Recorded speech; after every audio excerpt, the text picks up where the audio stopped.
Theodora is the youngest out of the three witches. She's the first character Oz meets when he lands in this mystical world. And she falls in love with him. He breaks her heart.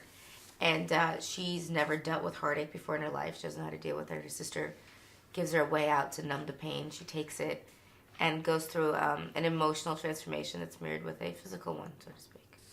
All right. How was it? Describe the experience a little bit. How was it for you acting Theodora's transformation from this sunny character to something sinister and bitter? You know, you're lucky if you get a character that has any sort of emotional arc in any film. And in this one, I was given a very fantastical version thereof and a very theatrical. And so there were no limits, there were no rules. And so I was able to just kind of play around and have fun with her and kind of create her own life for her. I mean, the end result's very iconic, but everything preceding it was just up to us.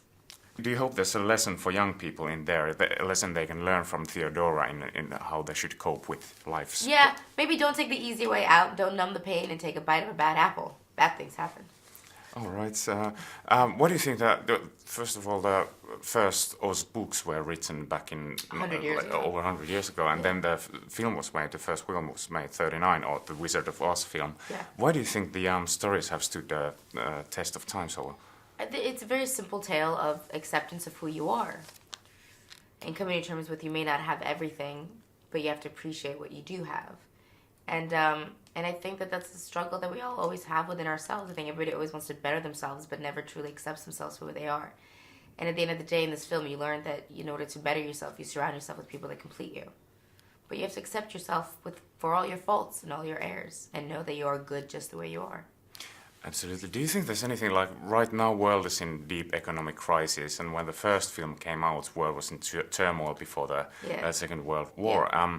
Do you think there's something that people need, fantasy, escapism in times of trouble?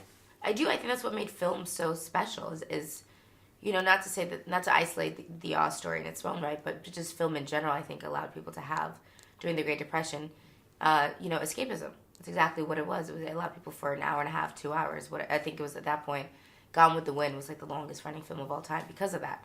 It allowed people to go to the movies and just forget about troubles and forget about problems and enjoy themselves. And yes, Wizard of Oz did that. And not to compare Oz to Wizard of Oz, because I would never do that, but it is a magical movie that adults can see and have 2 hours worth of escapism, and that kids can see and hopefully want to live in this world.